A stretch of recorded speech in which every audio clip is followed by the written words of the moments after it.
BFM numerical mastery. हम यहाँ पे सर एक सीरीज बनाएंगे पॉइंट ऑफ व्यू एग्जाम, क्योंकि अभी 6 डेज पे अपना एग्जाम आया है, तो अब हम यहाँ से मैक्सिमम न्यूमेरिकल प्रैक्टिस करेंगे। तो चलो स्टार्ट करते हैं numericals. You enter into spot forex deal on Friday, 23rd December. If 24th Saturday and 25th Sunday and Christmas are holiday, what will be the value date for this transaction? आप क्या कर रहे हो sir? Spot transaction में enter किया है आपने, ठीक है। किस दिन? फ्राइडे 23rd दिसंबर को, ठीक है। बाद में सर सैटरडे, संडे, ये सर फॉरेक्स के लिए हॉलीडे है, और संडे को भी फॉरेक्स हॉलीडे प्लस क्रिसमस भी है। ये आया 24 और ये 25। नेक्स्ट सर आया Monday, then Tuesday, then Wednesday. Monday को 26, ट्यूसडे को 27, वेनसडे को 28 है। स्पॉट ट्रांजेक्शन में क्या होता है? ट्रांजेक्शन डिलीवरी कब होता है? +2 डेज। ट्रांजेक्शन आज होगा बट सेटलमेंट आफ्टर 2 डेज होगा। ये है सर स्पॉट में। ट्रांजेक्शन कब हुआ था सर? ये है ट्रांजेक्शन डेट। तो मेरा 2 डेज बाद, यानी यहाँ पे T+2 क्या है? ये हॉलीडे है सर। यहाँ पे नहीं होगा, यहाँ भी नहीं होगा।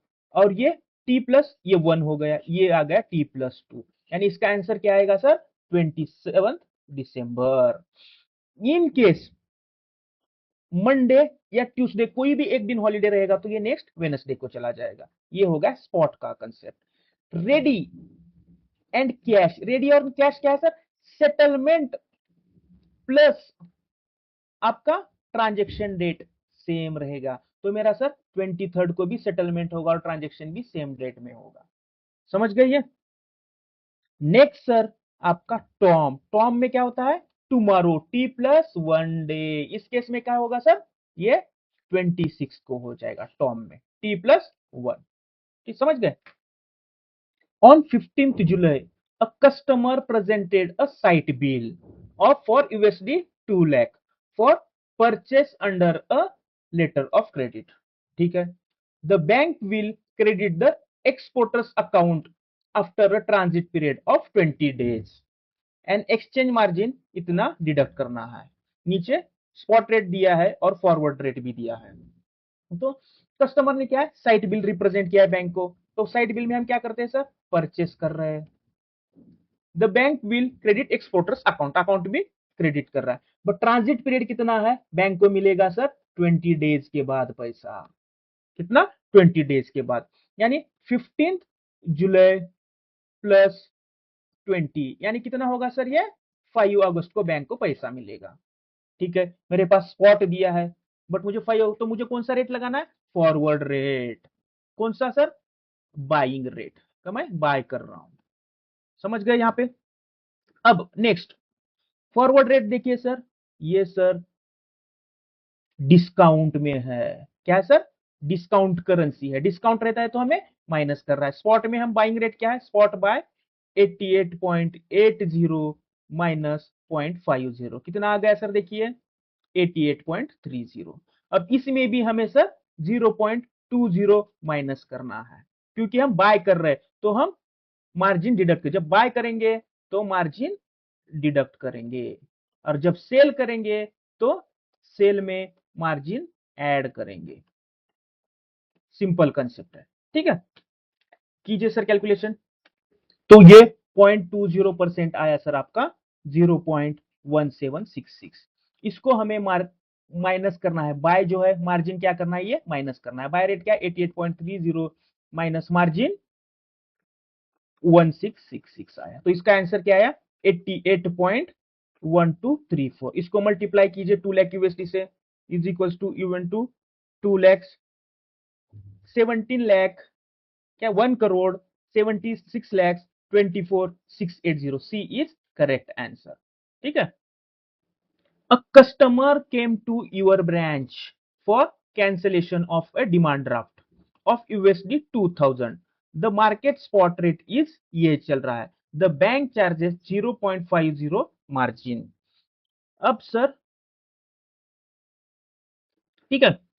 तो फर्स्ट क्या है सर, कस्टमर आपके पास आया है, आपने डीडी कैंसिल करना है। तो कैंसिल करने से पहले सर आप डीडी इश्यू किया होगा। जब डीडी इश्यू कर रहे हो, आप डीडी इश्यू कर रहे हो मतलब आप फॉरेन करेंसी सेल कर रहे हो। सेल के टाइम पे कितना रेट लगेगा सर, 83.60 डीडी इश्यू कर। अब कैंसिल मतलब इन कैश, इसमें दो चीजें होती है सर। कैंसिल के टाइम पे भी आपको बाय रेट लगेगा, और जब इन कैश करेगा कस्टमर, यानी डीडी इन कैश कर रहा है कैश में, इस टाइम पे भी आपको बाय रेट ही लगेगा। कैंसिल के टाइम पे और इन कैश के टाइम पे बाय लगेगा, जब इश्यू करोगे तो सेल लगेगा। इस केस में कितना लगेगा सर, 83.20 रेट लगेगा, और यहां पे 83.60। बट हमें मार्जिन भी चार्ज करना है सर इसका 0.40। निकालिए 0.40 सर 83.20 का, ये आया आपका मार्जिन 0.3328। जब आप बाय करते हो तो आप क्या करोगे सर, मार्जिन डिस्काउंट, यानी कोई भी चीज बाय करते हो तो आप डिस्काउंट मांगते हो, मार्जिन में माइनस करूंगा। 83.20 माइनस 0.3328, कैलकुलेट कीजिए सर। आपका आंसर आ रहा है सर 82.8672। राउंड फिगर कहां पे है, 82.87, ये करेक्ट आंसर है। जब हम बाय कर रहे हैं तो मार्जिन माइनस कर रहे हैं, डिडक्ट कर रहे हैं। अब यहां पे जब आप डीडी इश्यू कर रहे होंगे सर, इसी केस में आपने सेल रेट लगाया, आपको मार्जिन ऐड करना है सेम। ठीक है, मार्जिन कैलकुलेट कीजिए। ये आया सर आपका मार्जिन 0.3344। इस केस में जब आप सेल करते हो तो मार्जिन क्या करोगे सर, ऐड करोगे, मार्जिन ऐड होगा, ऐड कीजिए सर इसमें प्लस 83.60, इसमें 83.60 ऐड कीजिए, आपका आएगा 83.9344। जब बाय करोगे तो मार्जिन माइनस करोगे, जब सेल करोगे तो मार्जिन ऐड करोगे। सिंपल एग्जांपल यहां पे है। कैंसिल करोगे तो डीडी बाय लगेगा, इन कैश करोगे तो भी डीडी को बाय रेट लगेगा, जब डीडी इश्यू करोगे तब सेल रेट लगेगा। Question, XYZ private limited intends to book forward contracts for their trade transaction and the following data are provided to the them by the bank.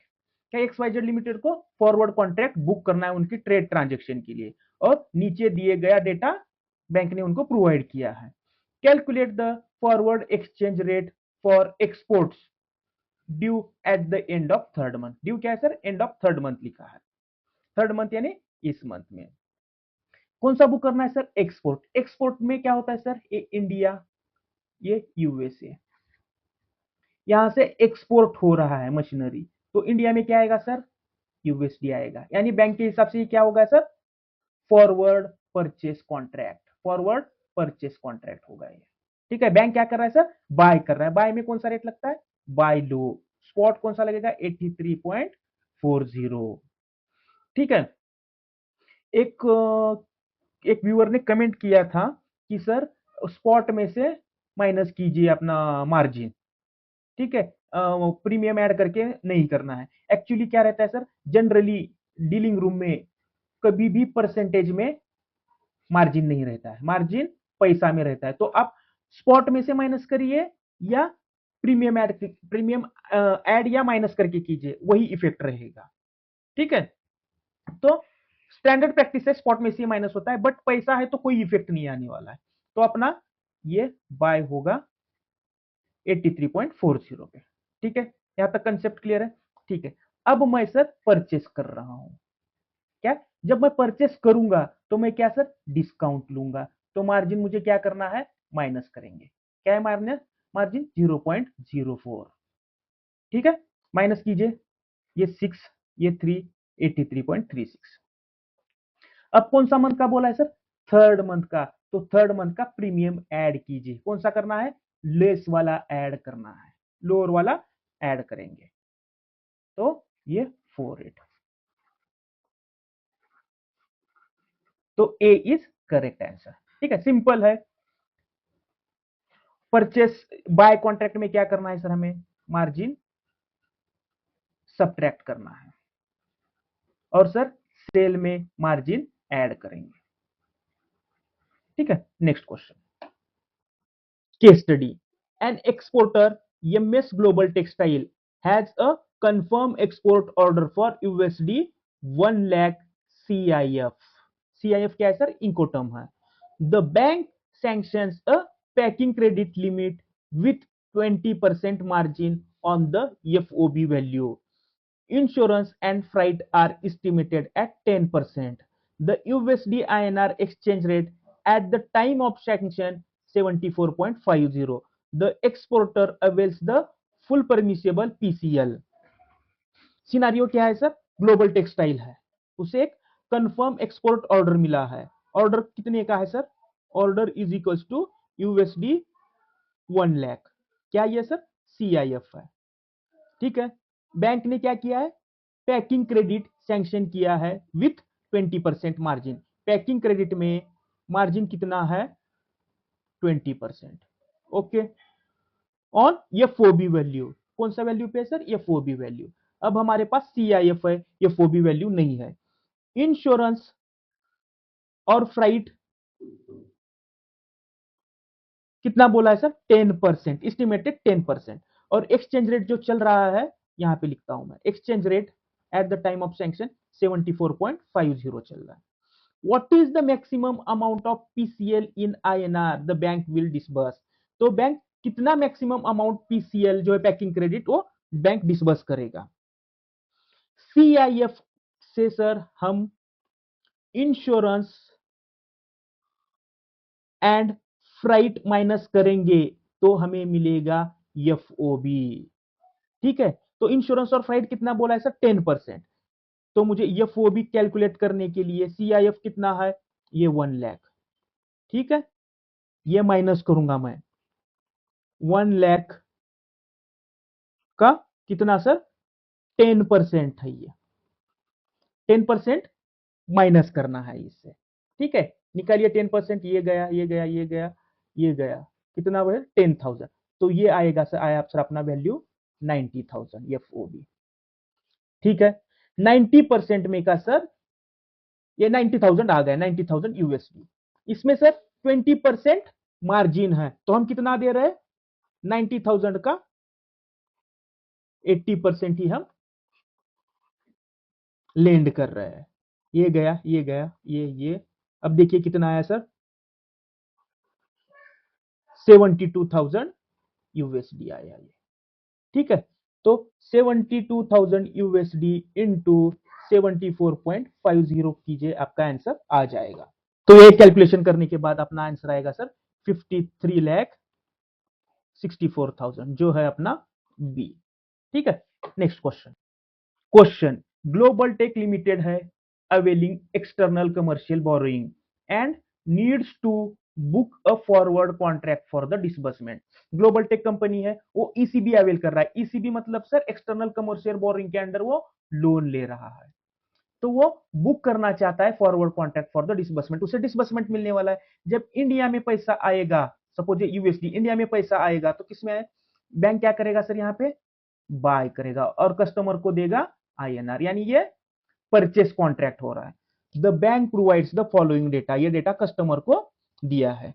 Calculate the forward exchange rate for ECB disbursement due at the end of first month बोला है, यानी first month का forward लगेगा। ये तो purchase contract है, ये fix हो गया। परचेस में सर बाय, बाय लो यानी 83.25 लगेगा। मार्जिन भी दिया है सर, मार्जिन बाय में क्या करते हैं सर? सब्ट्रैक्ट, माइनस करेंगे, माइनस 0.06 कितना है सर? 83.19। अब सर फर्स्ट मंथ फॉरवर्ड में का सर लोअर वाला ऐड करना है, प्रीमियम, लोअर प्रीमियम ऐड करेंगे। कितना है सर? 22 पैसा। कितना आया? ये 483.41। B is correct answer. ठीक है, next question. Question, infra development limited has an external commercial borrowing. Infra developers ने एक्सटर्नल कमर्शियल बोरिंग लिया है and needs to book forward contract for its repayment. यानी ईसीबी लोन लिया था, कहां से? यूएसए से। एग्जांपल, लोन लिया था, पैसा इंडिया में आया, जब पैसा आया था यूएसडी में तब बैंक ने बाय किया था। अब मुझे क्या करना है सर? पेमेंट करना है। The bank provides the following data, ये डेटा दिया है। Calculate the forward exchange rate for the ECB repayment due at the end of the 9th month. 9th month का फॉरवर्ड कैलकुलेट करना है। जब रीपेमेंट करेगा लोन तो कस्टमर क्या करेगा सर, यूएसडी बाहर भेजना है उसको पेमेंट का, तो बैंक उसे यूएसडी सेल करेगा, तो सेल हाई 83.62 लगेगा। ठीक है। अब सर मार्जिन, मार्जिन मैं ऐड करूंगा क्योंकि मैं सेल कर रहा हूं, सेल है तो मार्जिन ऐड करूंगा 0.05। ठीक है।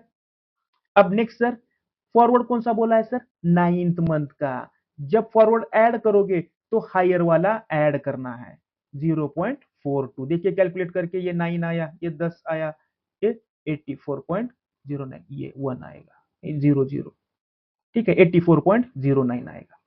सी इज करेक्ट, क्योंकि ये 5 2 7 8 9 आया, 6 4 10 1 आया, ये 3 1 4 और 8 84.09 ये लगेगा कस्टमर को forward cell rate, cell rate ये लगेगा। ठीक है, इजी है। सिर्फ सर कौन सा ट्रांजेक्शन हो रहा है ये समझ में आना चाहिए, परचेस है या सेल है वो याद रखना है। Calculate the TT buying rate for an inward payment of GBP 3 lakh if the market rate as follows. हमें डायरेक्ट बोला है कि बाइंग रेट कैलकुलेट करना है, बस अब कुछ लॉजिक नहीं लगाना है। इनवर्ड पेमेंट है, बाइंग रेट लगाना है, कैलकुलेट करना है। जीबीपी आईएनआर रेट चाहिए हमें, जीबीपी आईएनआर रेट चाहिए, है क्या सर, नहीं है। यहाँ पे हमें क्रॉस करेंसी कैलकुलेट करना है। क्रॉस करेंसी के लिए सर एक कॉमन करेंसी होना मस्ट है। क्या कैलकुलेट करना है वो लिखूंगा। ठीक है, मुझे ये फर्स्ट प्लेस पे चाहिए, मुझे ये फोर्थ प्लेस पे चाहिए, सेकंड एंड थर्ड प्लेस पे मुझे कॉमन करेंसी। फर्स्ट लिखूंगा मैं GBP, then common currency, multiplication, then common currency, then INR. बस चेन रूल टाइप है ये यूएसडी ये यूएसडी कैंसिल हो जाएगा, बट हमें कैंसिल नहीं करना है, बस अपने समझने के लिए है। जीबीपी फर्स्ट प्लेस पे आया, आईएनआर फोर्थ प्लेस पे आया, सिंपल।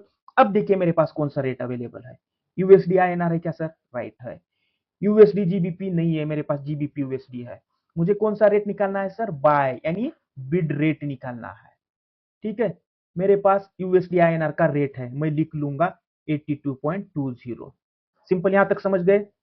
अब एक इनवर्स रूल है सर, मैंने उस पर वीडियो भी बनाया। इनवर्स रूल में क्या होता है, bid is equals to 1 divided by ask. यानी जब आप चेंज करोगे इनवर्स रूल में, मैं इसको ऐसे लिख सकता हूं क्या सर, ये मेरा बिड रेट है। ठीक है, 1 डिवाइडेड बाय क्या, यूएसडी जीबीपी आस्क रेट, बस सेम कंसेप्ट है। मुझे यहां पे बिड रेट था, मैं इसी को इन्वर्स करके आस्क रेट लिख दिया, सिंपल कंसेप्ट है। अब मैं 82.20 इसका आस्क रेट यहां पे है 0.7890। कैलकुलेट कीजिए सर कितना आता है, देखिए ये सिंपल है सर। ये कौन सा डायरेक्ट कोटा है, कौन सा इनडायरेक्ट कोटा है, ये कुछ नहीं लिखना है, आपने सिंपल फॉर्मूला में लिखना है, खत्म हो जाएगा अपना काम। आंसर आ जाएगा सर 104.1825। कौन सा है sir, C is correct answer, simple.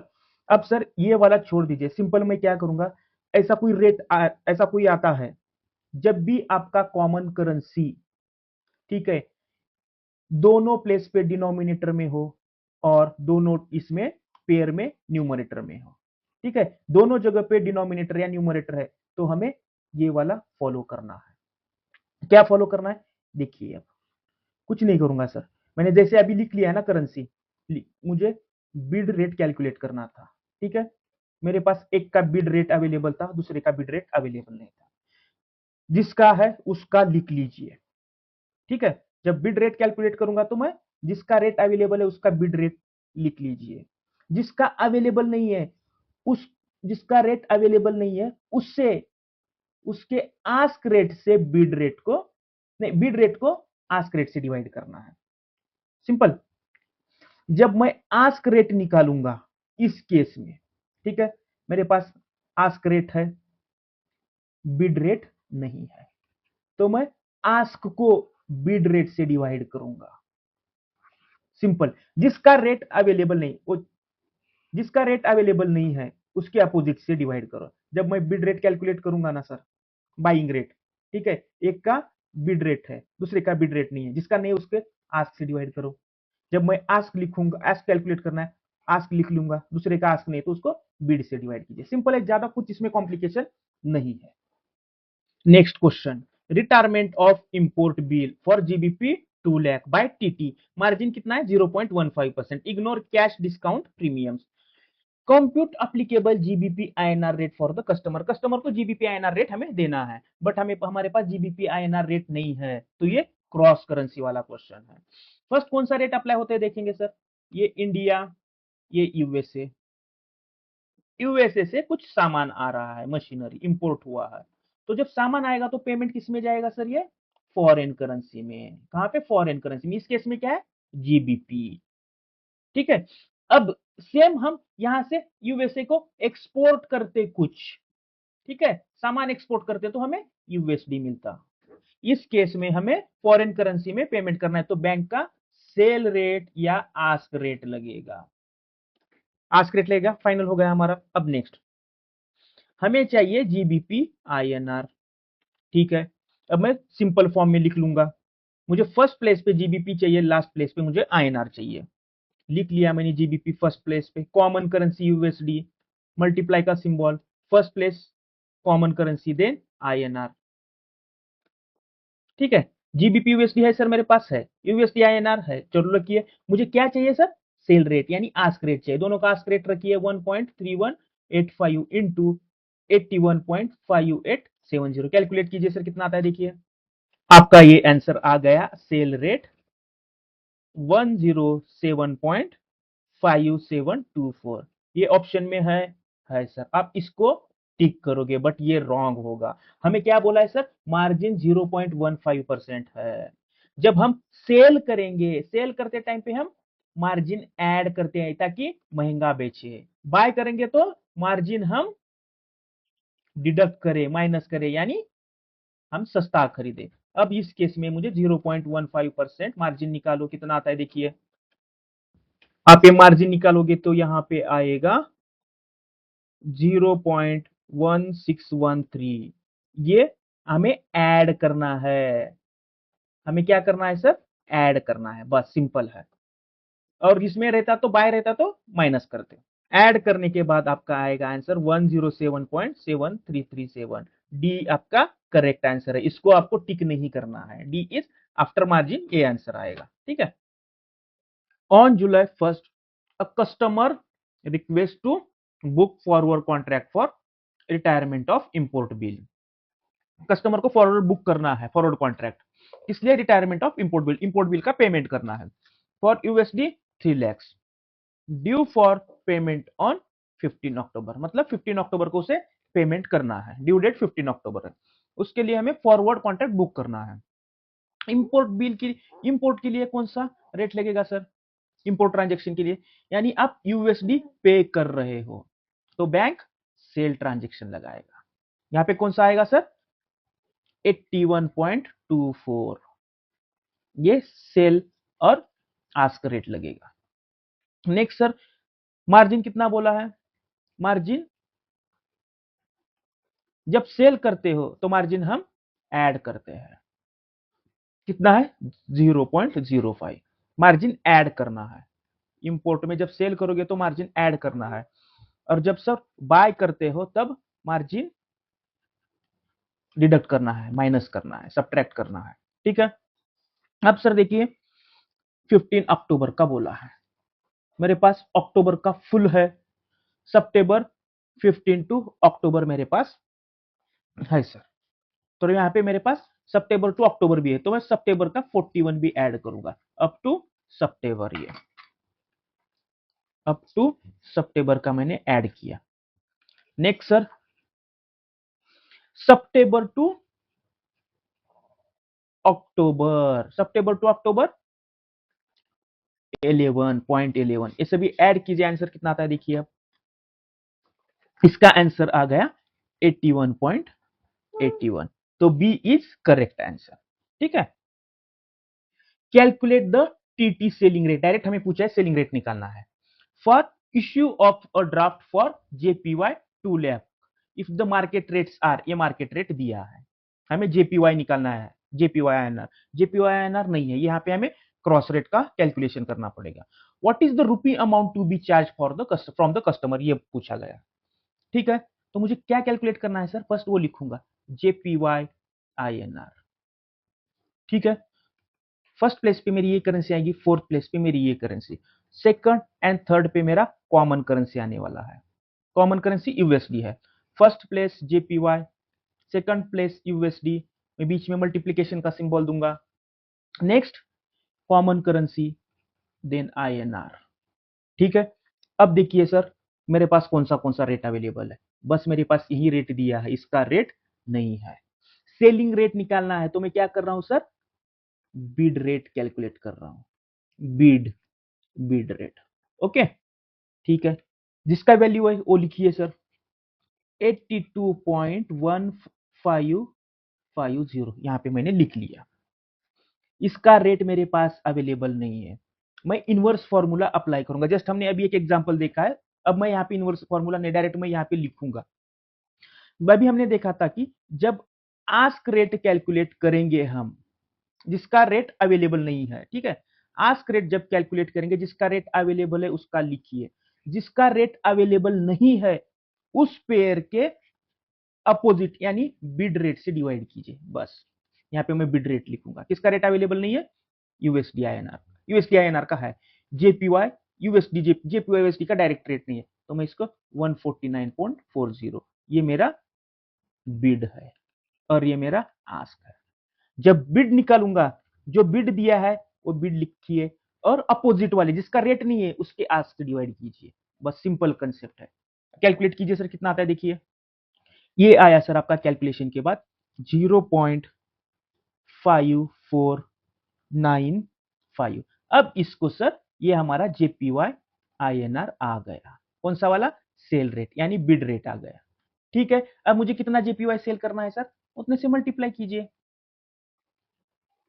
बस कितना आएगा देखिए आंसर कैलकुलेट करके, ये आपका कैलकुलेशन आ रहा है सर 109,979.91, इसको राउंड फिगर 80 कर दीजिए, 109980 है क्या, देखिए सर, हाँ ये है, बी इज करेक्ट आंसर। ठीक है, what rate would a forward purchase contract of USD 1 lakh due on the spot date be cancelled if the interbank spot rate is, ये रेट है, the exchange margin for TT purchase 8 पैसा, for TT selling 12 पैसा। ठीक है, forward purchase contract है 1 लाख का, due date में sir spot rate से हमें कैंसिल करना है, हमें रेट दिया है स्पॉट रेट और मार्जिन भी दिया है। फर्स्ट क्या था, क्या पूछा है, फॉरवर्ड परचेस कॉन्ट्रैक्ट था, क्या है, फॉरवर्ड परचेस कॉन्ट्रैक्ट किया था, हमें ये कैंसिल करना है। ठीक है, जब फॉरवर्ड परचेस कॉन्ट्रैक्ट था इसे कैंसिल करना पड़ेगा तो सर अपोजिट वाला लिए लगेगा, ये परचेस है तो अब सेल रेट लगेगा। ठीक है, फॉरवर्ड परचेस कब रहता है सर, कस्टमर जब फॉरवर्ड परचेस कब करता है सर, कुछ एक्सपोर्ट किया तो। अब यहीं पे समझेंगे सर, जब फॉरवर्ड सेल कॉन्ट्रैक्ट कैंसिल करने का रहा तो, फॉरवर्ड सेल कॉन्ट्रैक्ट ये कब रहता है सर, इंपोर्ट में, समझ गए, इंपोर्ट में customer forward sell contract execute करता है, इस केस में आपको बाय रेट, कैंसिल कैसा होगा सर, अपोजिट रेट देना है वहां पे, तो बाय रेट लगेगा, हमारा कौन सा फॉरवर्ड परचेस, तो सेल रेट लगेगा। सेल रेट क्या है सर, सेल यानी बिड रेट, बिड रेट क्या है 82.5175। ठीक है, नेक्स्ट, अब हम सेल कर रहे हैं तो मार्जिन कौन सा लगेगा सर, सेलिंग रेट वाला, जब सेल करते हैं तो मार्जिन ऐड होता है। ठीक है, सेल कर रहे हैं तो मार्जिन ऐड कीजिए 0.12 7536 82.6375, ये डी इज करेक्ट ऑप्शन। ठीक है, फॉरवर्ड परचेस कैंसिल करने के लिए अपोजिट वाला हमें रेट देना पड़ेगा, फॉरवर्ड परचेस में। जब फॉरवर्ड सेल करेंगे तो बाय वाला देना है। जब भी आप कोई कॉन्ट्रैक्ट कैंसिल करते हो, जैसे परचेस वाला कैंसिल करना है तो उसका अपोजिट रेट लगेगा यानी सेल। जब फॉरवर्ड सेल कॉन्ट्रैक्ट रहेगा उसका अपोजिट बाय रेट लगेगा कैंसिल करते टाइम पे। ठीक है, next, nature of transaction and rate to be applied. मोटा मोटी सभी फॉरेक्स ट्रांजेक्शन यहां पे कवर किया गया है। इन कैशिंग फॉरेन करेंसी, कस्टमर आपके पास आया और फॉरेन करेंसी आपको दे दी और इन कैश करना चाहता है तो आप उसे आईएनआर दोगे। जब आईएनआर दोगे तो आप यूएसडी बाय करोगे, करेंसी बाइंग रेट। इन कैशिंग ट्रैवलर्स चेक, सेम ऊपर जैसे इन कैश करना चाहता है यहां पे ट्रैवलर्स चेक बाइंग रेट लगेगा। Issue of draft foreign currency, आप इश्यू कर रहे हो ड्राफ्ट यानी यूएसडी में ड्राफ्ट इश्यू कर रहे हो तो आप यूएसडी सेल कर रहे हो, टीटी सेलिंग रेट लगेगा यहां पे। Payment of draft nostro account credited, कोई ड्राफ्ट आया है उसको आपको पेमेंट करना है, ड्राफ्ट आपके पास रिप्रेजेंट कर दिया यूएसडी वाला तो आपको उसको पेमेंट करना है तो सर टीटी बाइंग रेट लगेगा क्योंकि ऑलरेडी आपका नॉस्ट्रो क्रेडिट हुआ है, यूएसडी दे दिया उसने, आपको आईएनआर देना है। कैंसलेशन ऑफ डिमांड ड्राफ्ट, यहां पे क्या हुआ था सर, इश्यू कर रहे थे तो सेलिंग रेट, अब कैंसिल करना है बाइंग रेट लगेगा, TT buying rate. Purchase of export bill, export यानी सर बाहर मशीनरी भेज रहा है, कोई एक्सपोर्ट कर रहा है तब आपके पास क्या आएगा सर, फॉरेन एक्सचेंज आएगा। जब फॉरेन एक्सचेंज आएगा तो सर आप क्या करोगे, बाय करोगे, यहां पे बिल बाइंग रेट लगेगा। परचेस ऑफ साइट बिल, आप साइट बिल परचेस कर रहे हो, document against payment under foreign outward bill purchased. ठीक है, एफओबीपी में आप डॉक्यूमेंट अगेंस्ट पेमेंट पे परचेस कर रहे हो साइट बिल, यहां पे आपका बिल बाइंग रेट लगेगा। डिस्काउंटिंग ऑफ यूजांस बिल, यूजांस बिल यानी सर आपको कुछ टाइम पीरियड मिल रहा है यहां पे तो document against acceptance under foreign usance bill discounting, आप बिल डिस्काउंट कर रहे हो। ठीक है, यूजांस पीरियड है तो spot rate minus exchange margin plus forward premium.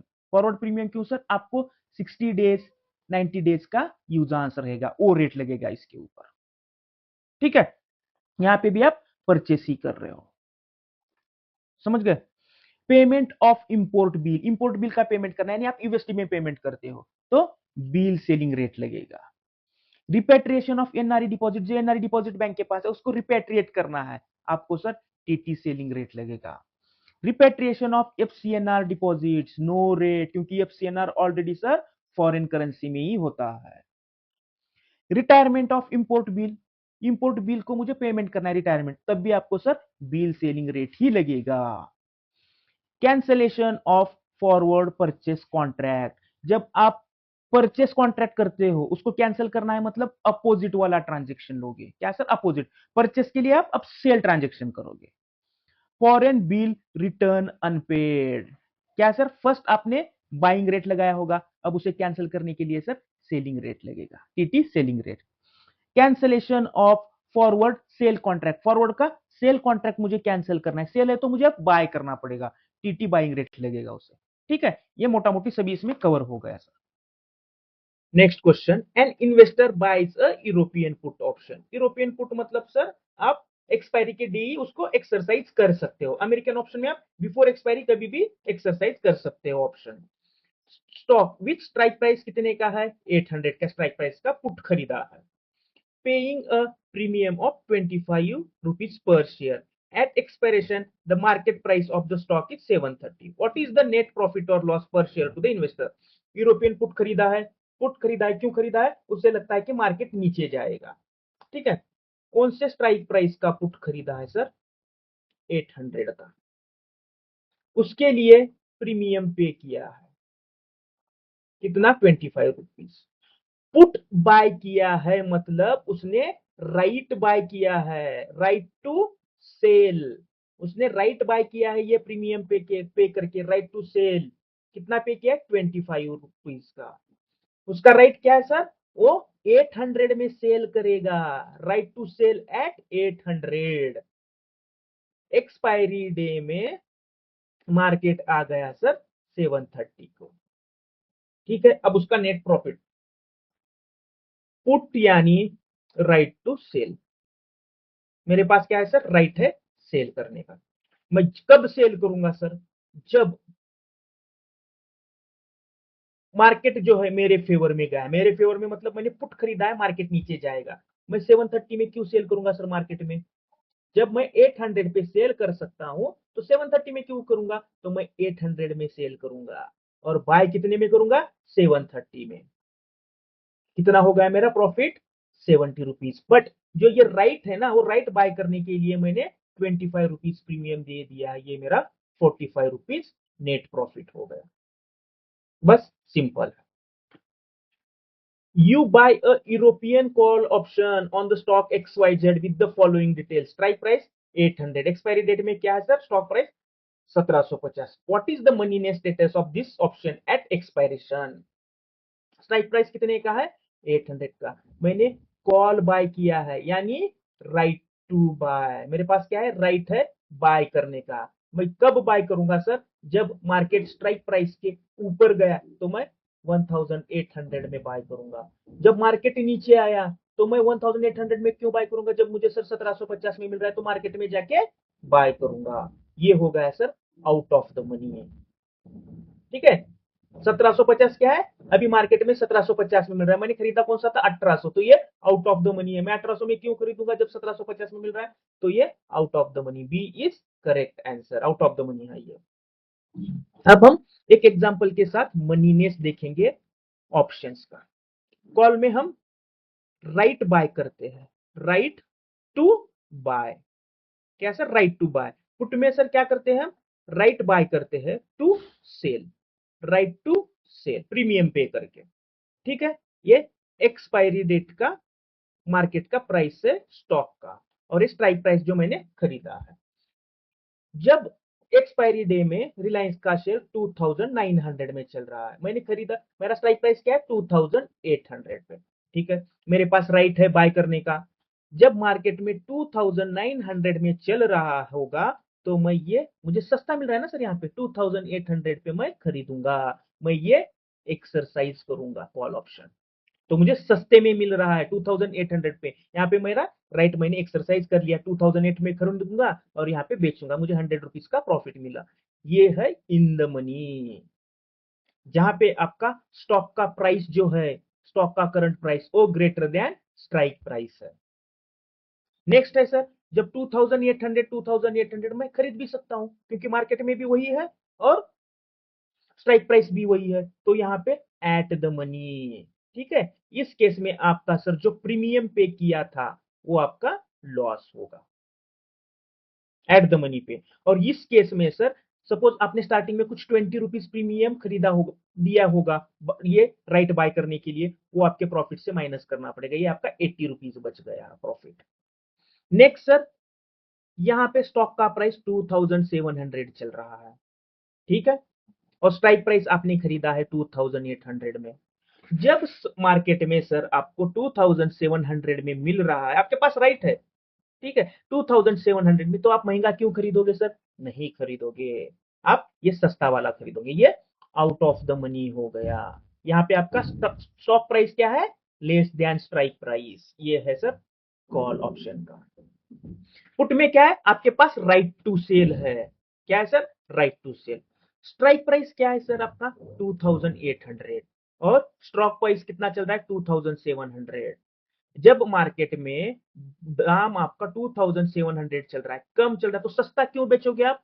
आपके स्ट्राइक प्राइस पे बेचोगे, हायर रेट पे बेचोगे, यहाँ सेल करोगे और यहाँ बाय करो, यहाँ पे बाय करके यहाँ सेल करोगे, आपको 100 रुपीज मिल गया यहाँ पे। ये है इन द मनी। बट आपने कुछ प्रीमियम पे किया होगा तो आपका प्रॉफिट 80 रुपीज बच गया। यहाँ पे स्टॉक प्राइस जो है लेस देन स्ट्राइक प्राइस रहेगा। एट द मनी सेम है, ऊपर जैसे देखा था। पुट में out of the money, stock का प्राइस 2900 है और स्ट्राइक प्राइस 2800 है। ठीक है, जब सर मार्केट में मैं टू हायर दाम में बेच सकता हूं तो मैं 2800 में क्यों बेचूंगा? मेरे पास राइट टू सेल है, मार्केट में जाके 2900 में सेल करूंगा। इसको मैं जो ऑप्शन है मैं एक्सरसाइज नहीं करूंगा, ये out of the money. Stock price is greater than strike price. ठीक है, सिंपल है सर ये। केस स्टडी 1, बैंक का बैलेंस शीट दिया है और कैपिटल डेटा दिया है। यहाँ पे सर लोन टाइप है debenture, mortgage, loan to government, retail loan, loans to NBFC और क्रेडिट कार्ड। यहाँ पे जो अमाउंट है वो करोड़ में है, और उस लोन को इतना रिस्क वेट दिया गया है। ये टीयर 1 कैपिटल, ये टीयर 2 कैपिटल, ये भी करोड़ में है। फर्स्ट है डिबेंचर्स के लिए सर 75% रिस्क वेट है। तो हमें एक क्वेश्चन क्या पूछा है, what is the risk weighted asset of the bank, कितना रिस्क वेटेड असेट है वो बताना है। तो क्या करना है सर, जो अमाउंट है उसको रिस्क वेट से मल्टीप्लाई करना है। तो फर्स्ट कितना आएगा sir, 15 crore. Second sir mortgage है 60 इंटू 50%, ये कितना आएगा सर, 30 करोड़। ये बाद में सर यहाँ पे जीरो है, लोन टू गवर्नमेंट, ये 0 करोड़ ही आएगा। रिटेल लोन के लिए कितना आएगा सर, 90% है तो 90 crore. Loans to NBFC 30 crore है तो 110% है। कैलकुलेट कीजिए 30 इंटू 110% तो 100 कीजिए रिस्क वेटेड एसेट के लिए, ठीक है। तो ये आएगा सर आपका 33 करोड़, ये 33 करोड़। नेक्स्ट सर 70 इंटू 125% कीजिए सर, ये आएगा सर 87.50। इसको सभी को ऐड कीजिए, देखिए आंसर क्या आता है, ऐड करो सर एक बार। आंसर आया सर 255 करोड़ पॉइंट 50, यानी डी इज करेक्ट आंसर है। ठीक है, अब नेक्स्ट क्वेश्चन देखते हैं। सेम केस स्टडी रहेगा, 4-5 क्वेश्चन रहेगी उसके ऊपर। तो अपना रिस्क वेटेड एसेट 255.50 याद रखिए सर, नेक्स्ट क्वेश्चन में लगेगा। Next question, what is the tier 2 CRAR पूछा गया है। टीयर 2 कितना है सर, कैपिटल 15 करोड़, और जो हमने रिस्क वेटेड एसेट कैलकुलेट किया था वो कितना है सर, 255.50 करोड़। CRAR को कहते हैं capital to risk weighted asset ratio. ये देखिए, सी का कैपिटल, रिस्क का आर, असेट, ये वेटेड जो है ना, इसको सर मिस किया गया है, ये R ratio, capital to risk weighted asset ratio. इसको सर ये भी कहा जाता है capital CAR, capital adequacy ratio, capital adequacy ratio भी इसे कहा जाता है। सेम इसी को कैपिटल एडिक्वेसी रेशियो, CRAR और CR कुछ भी रह सकता है। तो इसका फॉर्मूला क्या है सर, टीयर 2 के लिए कर रहा है हमें कैलकुलेट। CRAR का फॉर्मूला है sir, CRAR is equal to tier 1 plus tier 2, यानी ये होगा सर टोटल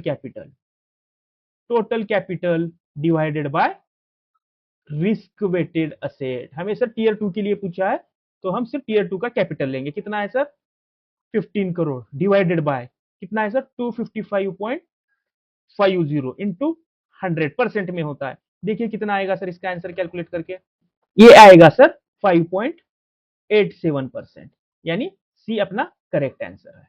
ठीक है, CRAR का सिंपल फॉर्मूला है sir total capital divided by risk weighted asset. Total capital में टीयर 1 प्लस टीयर 2, हम यहाँ पे टीयर 2 का पूछा इसलिए हम टीयर 2 का कैपिटल कंसिडर कर रहे हैं। Next question, same case study है सर। क्वेश्चन क्या है देखते हैं, what is the overall capital adequacy ratio of the bank. अभी यहाँ पे क्या पूछा है, कैपिटल एडिक्वेसी रेशियो। अपना सर रिस्क वेटेड एसेट कितना था, 255.50 था, ठीक है। तो CAR सेम है CRAR, capital adequacy ratio and capital to risk weighted asset ratio दोनों सेम ही है। तो इसका फॉर्मूला क्या है sir, total capital divided by risk weighted asset. Total capital कितना है सर, टीयर 1 प्लस टीयर 2, ये आएगा सर आपका टोटल कैपिटल, कितना है ये 40 crore. 40 CR divided by 255.50 risk weighted asset into, हम CAR परसेंटेज में कैलकुलेट करते हैं इसलिए हम 100 से यहाँ पे मल्टीप्लाई करेंगे। कैलकुलेट कीजिए सर, तो कैलकुलेशन आएगा सर 15.6665। तो ये कहां पे मैच हो रहा है सर, यहाँ पे 15.66, उसको राउंड फिगर कर दिया, तो D is correct answer. Next देखते हैं, नेक्स्ट क्वेश्चन की स्टडी सेम है। What is the tier 1 CRAR और CRAR सेम ही है, तो क्या है सर, CRAR निकालना है टीयर 1 का, tier 1 divided by risk weighted asset आएगा यहाँ पे। टीयर 1 कितना है सर, 25 करोड़ डिवाइडेड बाय 255.50। तो कैलकुलेट कीजिए सर, इंटू हम इसे परसेंटेज में लेते, इसको इंटू 100 करना है, तो इसका आंसर आएगा सर 9.7847। इसको 7 2 डिजिट पे रखिए, D is correct answer. Next question, same case study है sir. Question number 5, if the minimum required CRAR is 11.50, what is the bank's position। Minimum CRAR कितना बोला है सर, मिनिमम CRAR रखना है बैंक को 11.50। इस केस में बैंक का पोजीशन क्या है, मतलब एक्सेस है या शॉर्ट है, ये बताना है। रिस्क वेटेड असेट कितना था सर अपना, रिस्क वेटेड असेट था सर अपना 255.50। ठीक है, तो हमें रिस्क वेटेड असेट्स के 11.50 हमें क्या रखना है सर, कैपिटल रखना है। कैपिटल कितना रखना है, रिस्क वेटेड असेट का 11.50 रखना है। ठीक है, रिस्क असेट कितना है 255.50 इंटू 11.50 डिवाइडेड बाय 100। ठीक है, आपको रखना था सर कैपिटल 29.3825, इसको 2 डिजिट में ही रखिए, 29.38 कैपिटल रिक्वायर्ड। बट एक्चुअल में कितना है सर, ये दोनों मिला के 40, तो इसमें क्या माइनस कीजिए सर, 29.3840 में से जो ये बच्चा है ये एक्सेस कैपिटल है, कितना है कैलकुलेट कीजिए सर, तो ये करीब करीब आ रहा है सर 10.62 करोड़ एक्सेस है। ठीक है, तो C is correct option. Next question, if the probability of default is 20%, loss given default is 10% and the exposure at default is 5 lakh, what is the expected loss? probability of default क्या दिया है sir 20%, loss given default कितना दिया है sir 10%, exposure at default कितना दिया है sir 5 lakh। तो हमें एक्सपेक्टेड लॉस कैलकुलेट करना है। प्रोबेबिलिटी ऑफ डिफॉल्ट मतलब सर लोन डिफॉल्ट होने की कितनी प्रोबेबिलिटी है। ठीक है, लोन डिफॉल्ट होने की प्रोबेबिलिटी कितनी है, ये प्रोबेबिलिटी ऑफ डिफॉल्ट बताता है। लॉस गिवन डिफॉल्ट मतलब इन केस लोन डिफॉल्ट हो गया तो लॉस कितना होगा। ठीक है, लॉस गिवन डिफॉल्ट मतलब लोन डिफॉल्ट हो गया तो लॉस कितना होगा। एक्सपोजर एट डिफॉल्ट मतलब sir at the time of default exposure कितना था, ये बताता है। तो next sir, expected loss is equals to probability of default loss given default into exposure at default. Simple formula है सर, सभी मल्टीप्लीकेशन है। प्रोबेबिलिटी ऑफ डिफॉल्ट कितना है सर 20%, इसको परसेंट में लिखिए। लॉस गिवन डिफॉल्ट कितना है सर 10%, और एक्सपोजर एट डिफॉल्ट कितना है सर इतना है। ठीक है, 1 2 3 4, 1 2 3 4, देखिए सर कितना आता है, ये 10, 1 2 3, 1 2 3, ये आपका सर 10,000 आया। कितना है सर एक्सपेक्टेड लॉस आपका 10,000 रुपीज है। B is correct answer. ठीक है, question number 7, a bank has given loan of rupees 80 lakhs to AA rated company for 5 years. After 3 years with no default, the present outstanding is 48 lakhs. If the full amount as at risk, loss given default is 30%, what is the expected loss? Assume a generic probability of default 1% for double A rated borrower for the remaining tenure. हमें क्या calculate करना है sir, expected loss calculate करना है। Expected loss का formula क्या है sir, is equals to probability of default into loss given default into exposure at default. Exposure at default, exposure at default, तो हमें प्रोबेबिलिटी ऑफ डिफॉल्ट दिया है sir 1%, loss given default दिया है LGD 30%, हमारे पास एक्सपोजर ऑफ डिफॉल्ट नहीं दिया है डायरेक्टली। अब सर देखिए हमें क्या बोला है यहाँ पे, प्रेजेंट आउटस्टैंडिंग 48 लाख दिया है। If the full amount is at risk, क्या है, अब जो अमाउंट है 48 लाख आउटस्टैंडिंग अमाउंट, वो अब रिस्क पे है, यानी एक्सपोजर जो है अभी आपका डिफॉल्ट पे है, मतलब रिस्क पे है। एक्सपोजर एट डिफॉल्ट 48 लाख अपना ये आएगा।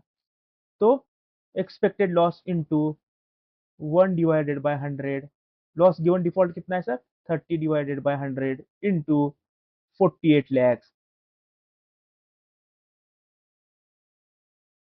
ठीक है, कैलकुलेट कीजिए सर, देखिए आंसर कितना आता है।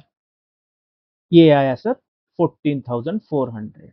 तो ये इज करेक्ट आंसर। ठीक है, next question, if the leverage ratio is 5% and the tier 1 capital of the bank is 9250 crore, what is the bank's exposure measure? Sir leverage ratio का फॉर्मूला क्या है? Leverage ratio is equals to capital measure divided bye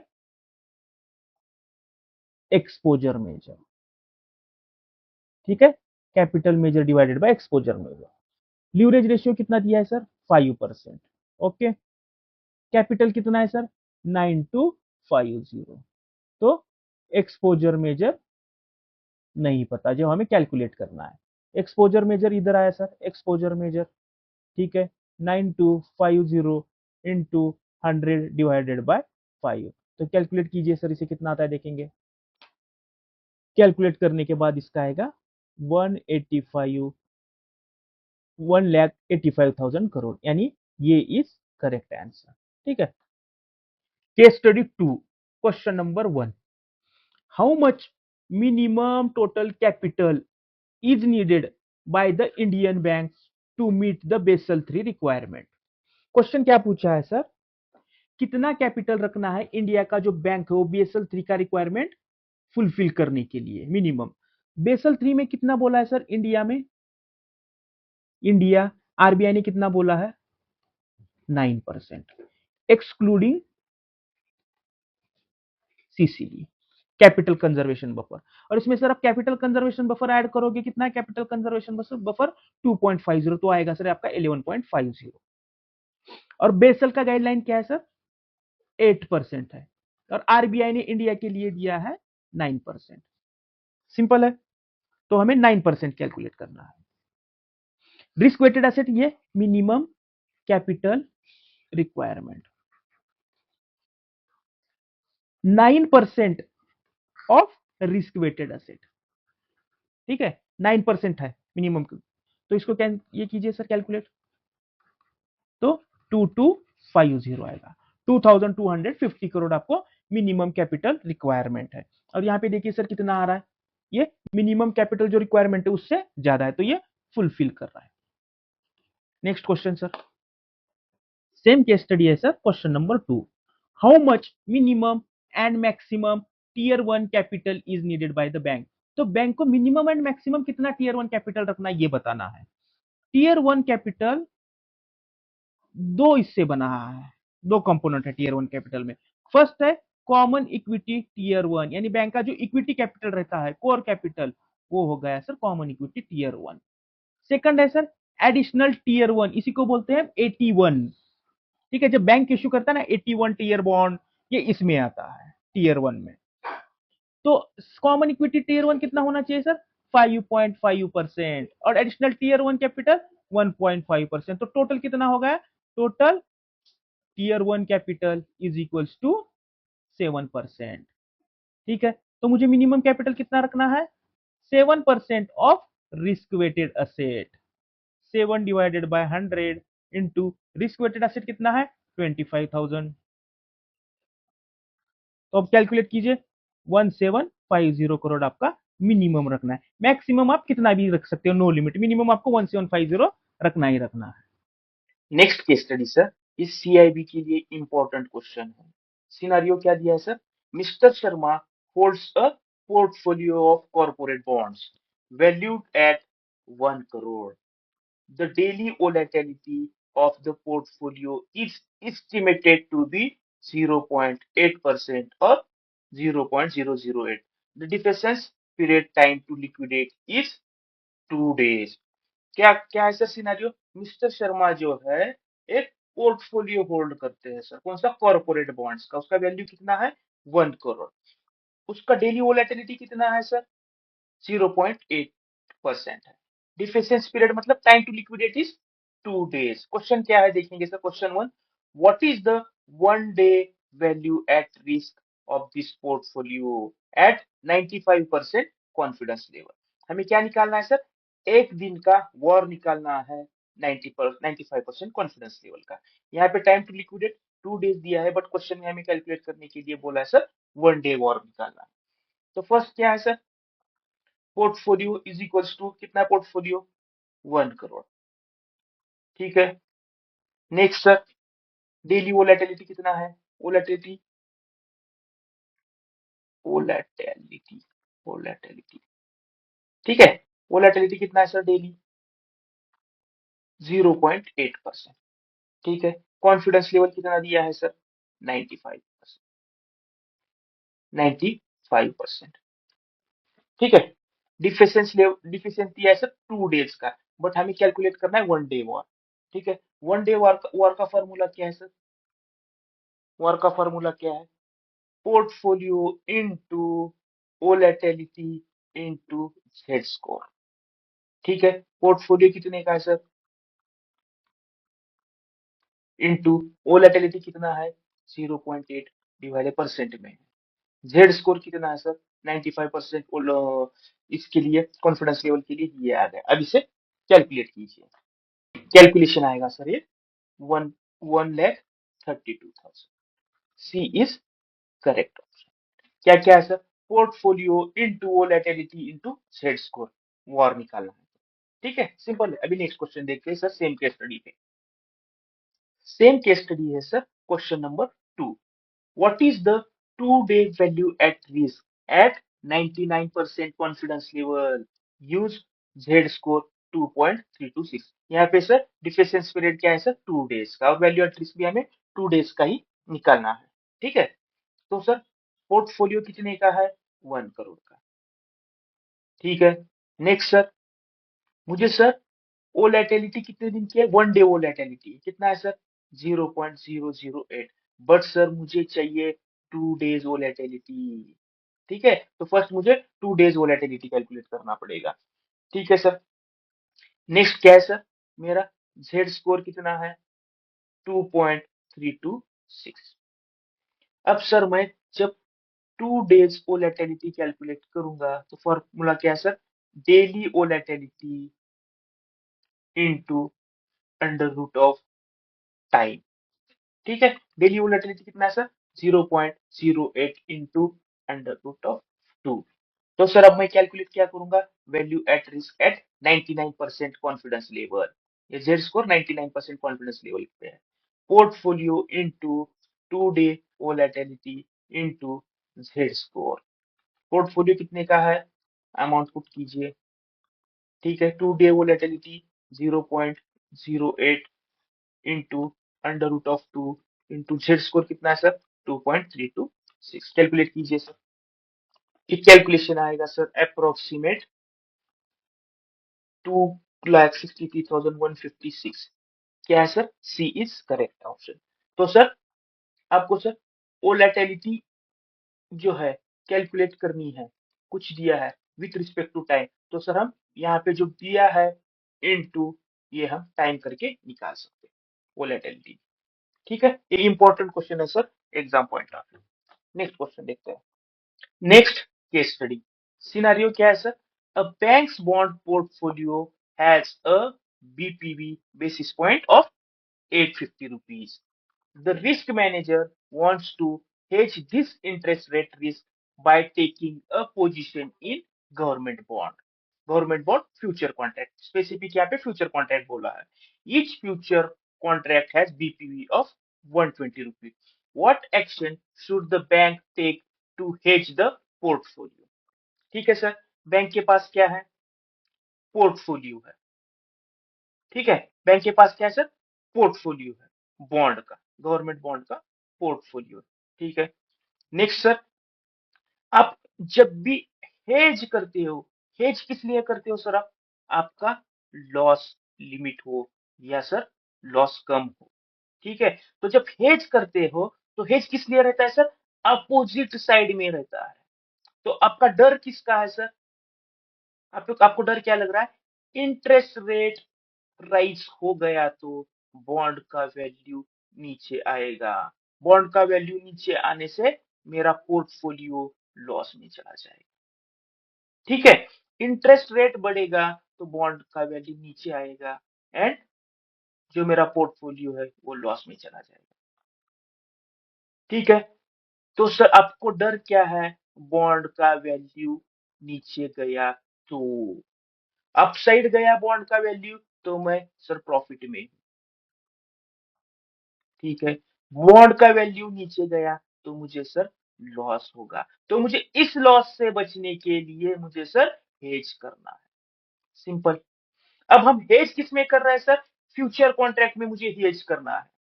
तो क्या है sir? Buy futures contract, sell future contract, do nothing as the BPV are different. BPV different है तो भी मेरा सर बीपीवी ऑफसेट नहीं कर रहा है, यहाँ पे मेरा लॉस हो जाएगा। तो सी इज रॉन्ग। यहाँ पे ऑप्शन बोला है सर, ऑप्शन से तो इसे कुछ लेना देना नहीं है। बच्चा सर मैं फ्यूचर बाय करूंगा या फ्यूचर सेल करूंगा?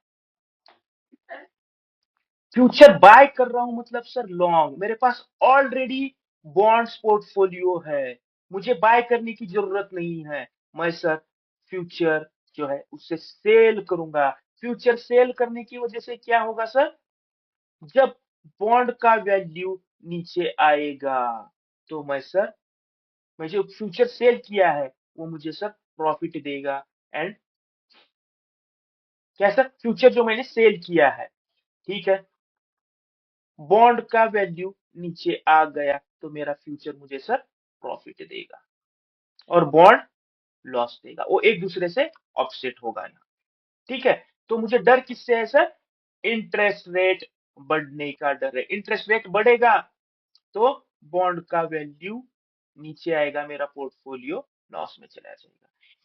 ये किससे ऑफसेट होगा सर? फ्यूचर जब सेल करूंगा मैं, ठीक है, इंटरेस्ट रेट बढ़ेगा तो जो मैंने फ्यूचर सेल किया है, ठीक है, फ्यूचर मैंने जो सेल किया है वो अब सर हाई वैल्यू से बॉन्ड वो लो वैल्यू आएगा, मुझे उतना प्रॉफिट देगा, ये ऑफसेट हो जाएगा। ठीक है, next question. Next question. A bond has a macular duration of 4 years and a yield to maturity of 10% per annum. What is modified duration? क्या दिया है सर? मैक्यूलर ड्यूरेशन दिया है 4 इयर्स का और यील्ड टू मैच्योरिटी 10% दिया है, तो हमें कैलकुलेट करना है सर मॉडिफाइड ड्यूरेशन। सर ये मैक्यूलर ड्यूरेशन क्या होता है? मैक्यूलर ड्यूरेशन सिंपल वर्ड में समझा जाए तो एवरेज टाइम पैसा रिटर्न आने के लिए। ठीक है, जो आपने पैसा इन्वेस्ट और जो रिटर्न है वो उसका एवरेज टाइम कितना लगता है रिटर्न आने के लिए, बोलता है मैक्यूलर ड्यूरेशन। और modified duration sir, modified duration modified duration बताता है कि बॉन्ड का प्राइस कितना चेंज होगा, बॉन्ड का प्राइस कितना चेंज होगा with change in interest rate, with change in interest rate. तो ये हमें क्या बताता है सर? बॉन्ड का प्राइस कितना चेंज होगा। ज्यादा मॉडिफाइड ड्यूरेशन रहेगा, हायर मॉडिफाइड ड्यूरेशन रहेगा तो सर, हायर मॉडिफाइड ड्यूरेशन रहेगा तो क्या रहेगा सर? ये more sensitive to interest rate, more sensitive to interest rate. ठीक है, मैक्युलर ड्यूरेशन बोलते हैं एवरेज टाइम कितना लगेगा पैसा रिटर्न आने के लिए इन ईयर्स, और मॉडिफाइड ड्यूरेशन क्या बताता है? बॉन्ड का प्राइस कितना चेंज होगा with change in interest rate. ठीक है, तो सर मॉडिफाइड ड्यूरेशन का फॉर्मूला क्या है? Modified duration is equals to Macaulay duration, Macaulay duration divided by 1 plus yield to maturity, या यील्ड आएगा। और सपोज सर यहाँ पे ये जो यील्ड टू मैच्योरिटी जो है, यहाँ पे कहीं कंपाउंडिंग भी आ गया तो हम इसे यहाँ पे सर ये करेंगे ईयरली विथ कंपाउंडिंग, कुछ सर हाफ ईयरली आया तो हम यहाँ पे एम में 2 यूज करेंगे। ठीक है, मैक्युलर ड्यूरेशन कितना दिया है सर? 4 इयर्स, और ये कितना है सर? 1 प्लस 10% दिया है, ये 100 हो गया। ठीक है, कैलकुलेट कीजिए सर कितना आता है, देखिए कैलकुलेट करने के बाद सर आपका आंसर आएगा 3.6363, ये इज करेक्ट ऑप्शन। ठीक है, नेक्स्ट क्वेश्चन देखते हैं। Next question, a bond has modified duration 3.2 if its yield increases by 0.40% or 40 bps, what is the approximate percentage change in its price? क्या पूछा गया है सर, यील्ड, बॉन्ड का जो यील्ड 40 बीपीएस से चेंज हो गया या इंक्रीज हो गया तो कितना परसेंट से बॉन्ड का प्राइस चेंज होगा। ठीक है, first sir, yield and bond का इनवर्स रिलेशनशिप है, बॉन्ड इनवर्स रिलेशनशिप। ठीक है, इससे क्या पता चलेगा सर, यील्ड बढ़ रहा है तो बॉन्ड का प्राइस नीचे आएगा, यील्ड इंक्रीज होगा तो बॉन्ड का प्राइस नीचे आएगा। तो हमें तो सर यहाँ पे निगेटिव में ही आंसर आने वाला है। ठीक है, ये बताता है सर। तो नेक्स्ट सर, हम यूज करेंगे formula duration rule. Duration rule क्या क्या बताता है सर हमें, इंटरेस्ट रेट यानी यील्ड या इंटरेस्ट रेट चेंज होने से, यील्ड और इंटरेस्ट रेट चेंज होने से बॉन्ड का प्राइस पे कितना परसेंट से चेंज होगा, बढ़ेगा या घटेगा। उसका फॉर्मूला है ड्यूरेशन रूल। ठीक है, ड्यूरेशन रूल अप्रोक्स, इसी को कहा जाता है approximate percentage price change is equals to minus modified duration into change in yield. क्या है sir, change in yield. A minus modified duration कितना है सर 3.2 इनटू यील्ड कितना है सर, चेंज हो रहा है 0.40 डिवाइडेड बाय 100। कैलकुलेट कीजिए सर, आंसर कितना आता है देखिए इसका। कैलकुलेट करने के बाद सर आपका आंसर आएगा 1 माइनस 1.28। ठीक है, B is correct answer. But sir negative का मीनिंग क्या है सर, ये बॉन्ड का प्राइस फॉल होगा। और सर जब यील्ड डिक्रीज करेगा, मतलब यहां पे suppose sir yield decreases by कुछ 0.25% देता, तो हमें सर यहाँ पे 0.40 की जगह हमें माइनस 0.25 लेना है। ठीक है, तो इससे हमने क्या समझा सर, यील्ड इंक्रीज होने से बॉन्ड का प्राइस डिक्रीज होता है और यील्ड डिक्रीज होने से सर बॉन्ड का प्राइस इंक्रीज होता है। ठीक है, तो यहां पे सर निगेटिव आएगा, यहां पे ये पॉजिटिव आएगा। नेक्स्ट क्वेश्चन देखते हैं sir. Next question sir, question last type जैसा ही है बट यहाँ पे हमने यील्ड जो लास्ट टाइम में इंक्रीज हो रहा था, यहाँ पे सर डिक्रीज वाला एग्जांपल है। A bond has modified duration 4.5 if it yield decreases by 20 bps, what is the approximate percentage change in its price। Yield decrease होने की वजह से उसके प्राइस में कितना चेंज आएगा है वो बताना है हमें सर। यहाँ पे सर मॉडिफाइड ड्यूरेशन दिया है 4.5 और यील्ड दिया है सर 0.25%। सर ये डिक्रीज हो रहा है तो हमें यहाँ पे माइनस यूज करना है। ठीक है, इंक्रीज में पॉजिटिव रहता है, डिक्रीज में माइनस यूज करना है। ठीक है, तो sir percentage change price change, percentage price change is equals to minus modified duration, modified duration into change in yield.